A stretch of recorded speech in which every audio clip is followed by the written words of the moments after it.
The police officer looked at me, then at the HOA president, then back at me again, and finally said something she was not expecting. "Ma'am, he's not blocking your road." Silence.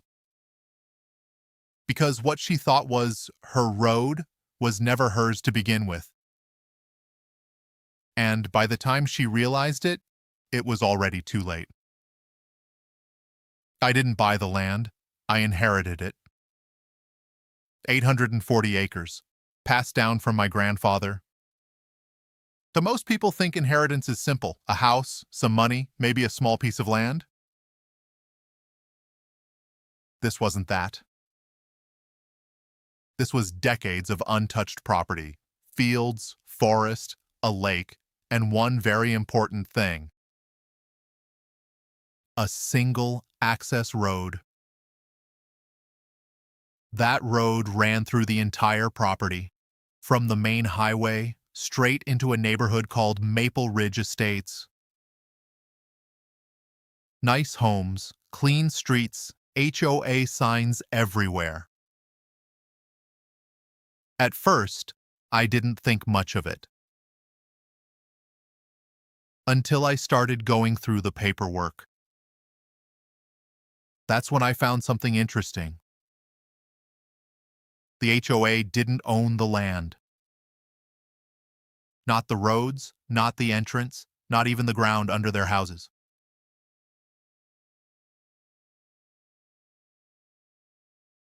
Everything sat on long-term leased land. My land.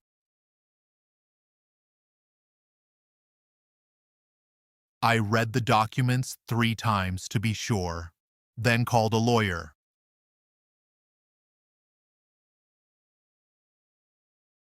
"Is this real?" I asked. He didn't hesitate. Very real. That's when things started to get complicated. Because Maple Ridge HOA had been acting like they owned everything for years. Rules, fines, control. But legally, they were tenants. And the one thing they depended on the most, that road, ran directly across my property, which meant one thing: that without my permission, they had no access. I didn't plan to use that, not at first. Honestly, I just wanted to understand what I had inherited. But then, Karen showed up. Of course she did. She didn't introduce herself, didn't ask, didn't even pretend to be polite. "You're the new owner?" she said. I nodded. "Yeah." "I'm Susan Walker," she said, president of Maple Ridge HOA. There it was. Tone, authority, assumption. She pointed toward my driveway. "You'll need to move that truck." As I looked at my truck, parked on my land. "Why?" "It's blocking HOA access." And that's when I smiled. Actually, it's not. She didn't like that. "You don't understand," she said. "This is a community road." I shook my head. "No." Then I pointed down the road. "This is my road." She laughed. "No, it's not." That was her second mistake. Because unlike her, I had paperwork. And I had just spent 2 days reading every page of it. "According to county records," I said calmly, "this entire access route sits on my property." She crossed her arms. You can't just claim a road. I'm not claiming it. I pulled out my phone, opened the property map. I own it. She didn't even look. Because people like her don't check facts. They assume authority. Well, she said, you still can't block it. I tilted my head slightly. Watch me. She didn't respond right away. Instead, she pulled out her phone. And right there, standing in my driveway, she called the police. I'd like to report someone blocking access to a residential community, she said loudly. I leaned against my truck. Because something told me this was going to be interesting. 15 minutes later, a patrol car arrived. The two officers stepped out. Karen rushed toward them immediately. He's blocking our only road, she said. One of the officers looked at me. Is that true? I shrugged. I'm parked on my own property. Karen pointed aggressively. That's our community road. The officer turned to me. Do you have documentation? Yeah, I smiled. Yep. He walked back to my truck, pulled out the folder. Inside, property deeds, land surveys, access maps. Everything. The officer studied it carefully, then called his partner over. And they looked at the documents for about a minute. And then everything changed. Ma'am, the officer said slowly, this road is on his land. Karen blinked. That's not possible. The officer pointed at the map. It is. She shook her head. No, this is HOA property. The officer looked at her calmly. No, it's not. And then came the line that ended her argument completely. You've been using it, but you don't own it. Silence. Karen's face went pale. But the neighborhood...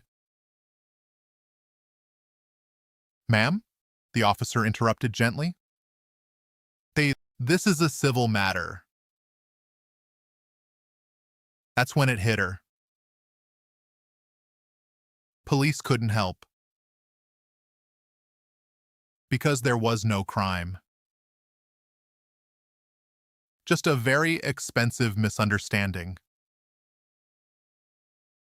And she had just escalated it. I took my documents back, closed the folder. Then said something simple. Or you might want to check your paperwork. She didn't answer.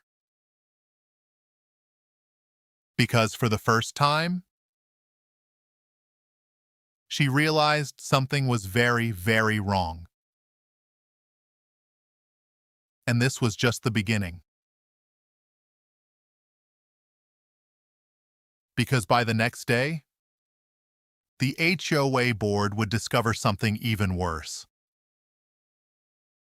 Not only did I own the road, I'd already made a decision about it. And that decision was about to change everything. By the next morning, the entire neighborhood knew something was wrong. You could feel it. People standing outside their homes, small groups forming near the entrance, phones out, voices low but tense. Because news travels fast in HOA communities, especially when it involves something nobody ever questioned before. On the road. The one road every single resident used to get in and out. The same road they had always assumed belonged to them. Didn't. And now? They were finding out the hard way. Around 9 a.m., 3 cars pulled into my driveway.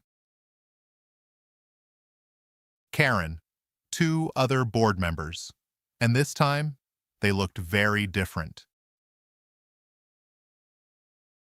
No attitude, no confidence. Just concern. "We need to talk," Karen said. I nodded. "About the road?" She hesitated. Yes. That was new. Yesterday, she was telling me what I could and couldn't do. And today, she was asking. The treasurer stepped forward. Older guy, more reasonable. "We reviewed the documents last night," he said. "And?" He exhaled slowly. "It looks like the road is on your property." "Looks like?" I said. He gave a weak smile. "Yeah, it's yours." Karen didn't speak. Because she already knew. She had checked. And the truth was worse than she expected. Not only did I own the road, the HOA didn't have a proper ownership claim to it. Just an old access agreement. One that had conditions, timelines, clauses that nobody had paid attention to in years.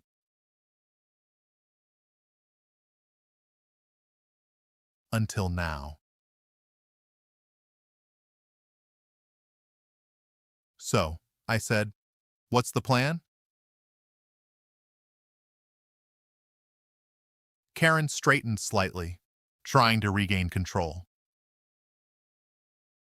"We need to ensure continued access for residents." I nodded. "That makes sense. We expect you to maintain the current arrangement." There it was again. That word. Expect. I almost smiled. "You expect?" "Yes," she said firmly. "This is the only road into the neighborhood." I leaned back against my truck. "And whose road is it?" Silence. Treasurer spoke quietly. "Yours." "Right, but see, Sabra, sir, that changed everything." Because now we weren't talking about rules. We were talking about leverage. And for the first time, they didn't have it. "What do you want?" the treasurer asked. That was the right question. But I didn't answer right away. Because the truth was, I had already been thinking about it. All night. Going through documents, maps, agreements. And one clause kept standing out. The access easement was tied to the original development company. Not permanently to the HOA. And that company didn't exist anymore. Which meant the agreement wasn't as solid as they thought? Here's the situation, I said finally. I'm reviewing my options. Karen frowned. What does that mean?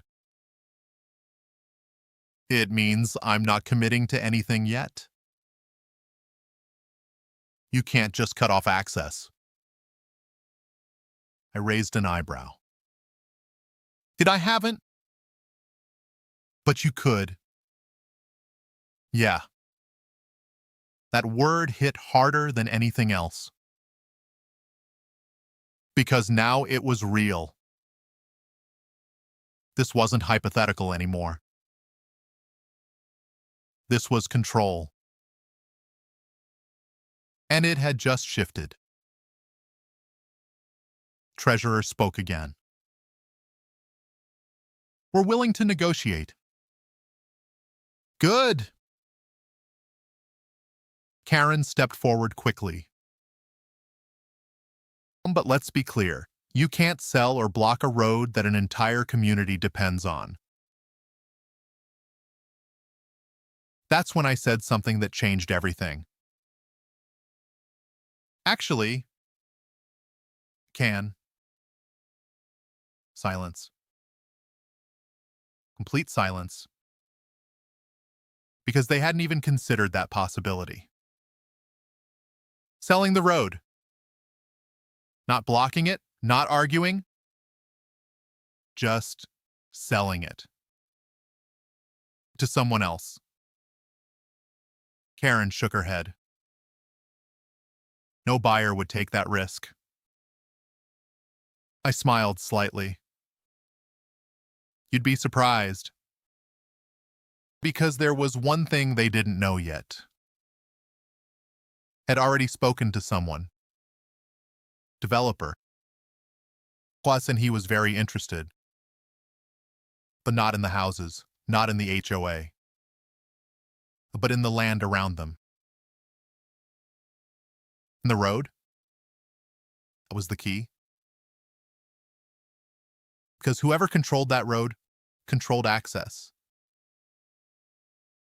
And whoever controlled access controlled everything. The treasurer looked uneasy now. You're serious? Very. Karen stepped closer. You're bluffing. I shook my head. No. Then I added something that made her freeze. I have a meeting this afternoon. Now, the panic started. Because suddenly, this wasn't a discussion anymore. This was a countdown. If you sell that road, Karen started. I haven't yet. But if you do, the entire neighborhood could be dependent on someone else? I nodded. Exactly. The treasurer ran a hand over his face. This is bad. Karen turned toward him. We can stop this. How? We'll enforce legal access rights? Then he looked at her. With what agreement? But she didn't answer.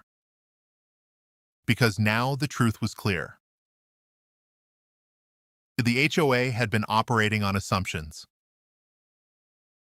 Not protections. And assumptions don't hold up in court. And I checked my watch.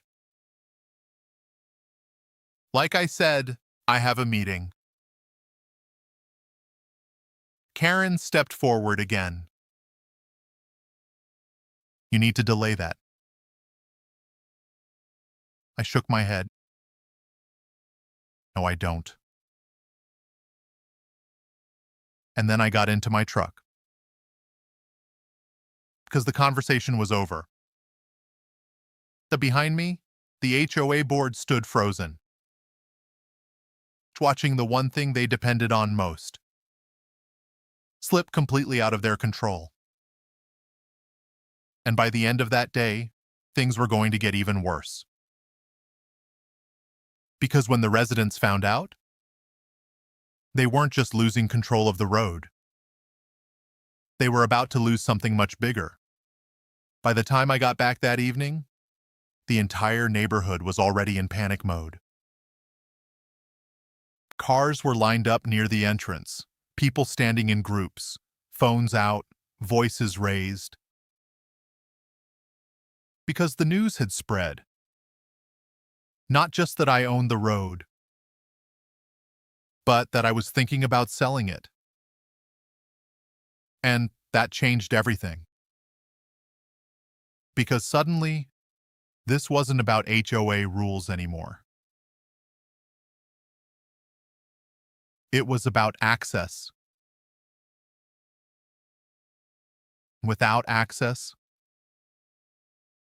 nothing else mattered. As I pulled into my driveway, Karen was already there, along with half the HOA board and a lot more residents than before. This time, no one was angry. They were worried. "You can't sell the road," Karen said immediately. No greeting, no small talk. Straight to panic. I stepped out of the truck slowly.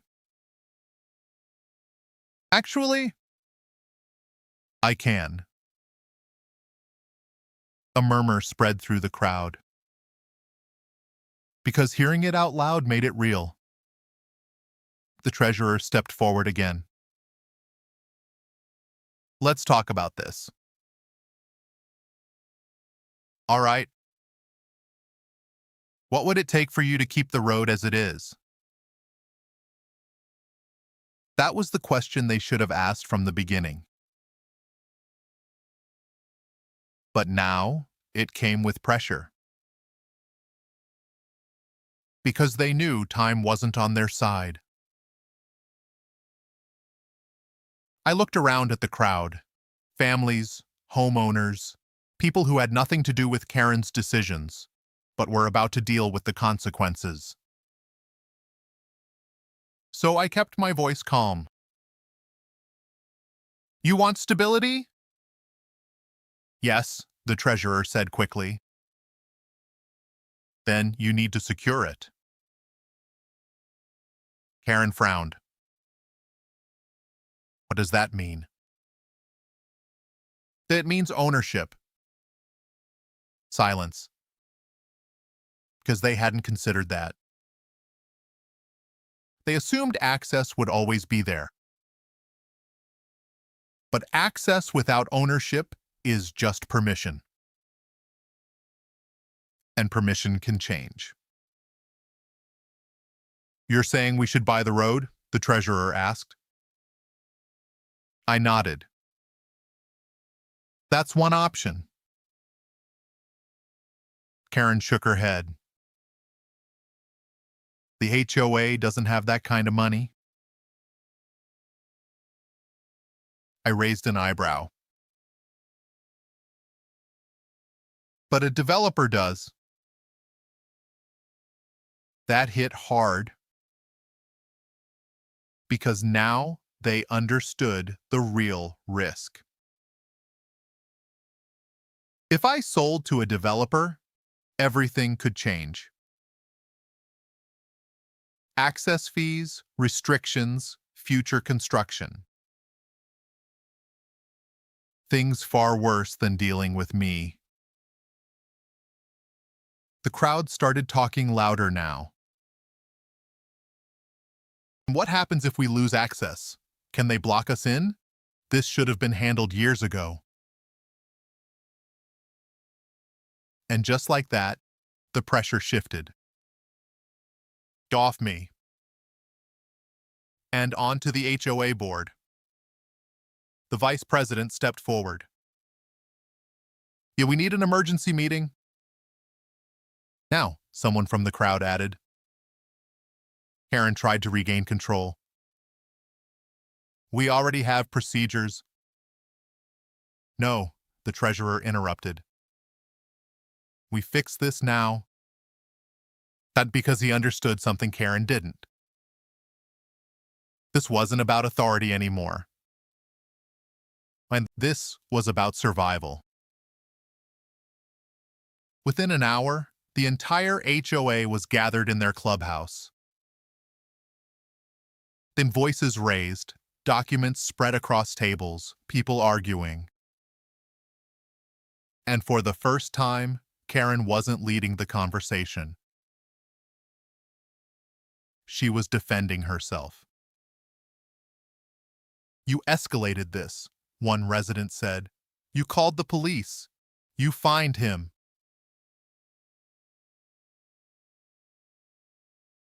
Karen tried to respond. I was enforcing HOA standards. At what cost? Another voice snapped. Silence. Because now everyone could see it. This situation didn't start with land. It started with control. And Karen pushed it too far. By the end of the meeting, 2 decisions were made. The first, the HOA would make an official offer to purchase the road. Second, they would hold a vote to replace the HOA president. Karen didn't argue, because she already knew. It was over.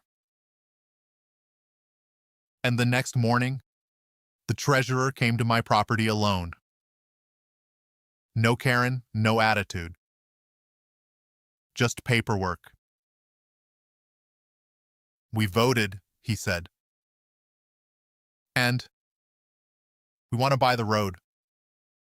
I nodded. Fair. He handed me the offer. It wasn't low. It wasn't aggressive.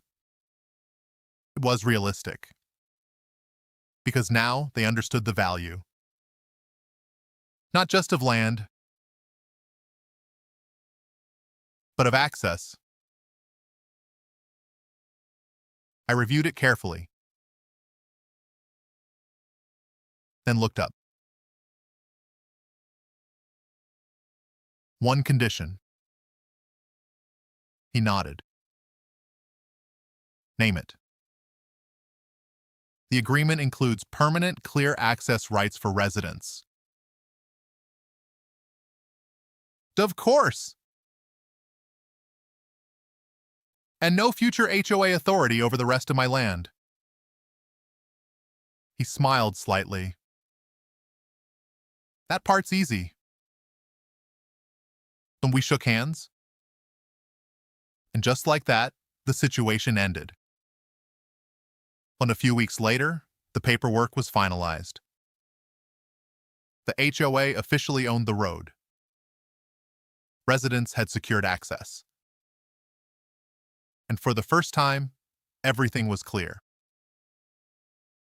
No assumptions, no confusion. Just reality. As for Karen, she didn't last the vote. A new president took over. Someone quieter, smarter, more careful. And me? I still owned the rest of the 840 acres. The fields, the land, the control. But most importantly, the peace. Because sometimes the biggest mistake an HOA can make is assuming control over something they never owned. And sometimes, the only way to fix that mistake is learning exactly what it's worth. How did you like this story? Please comment and like, subscribe my YouTube channel.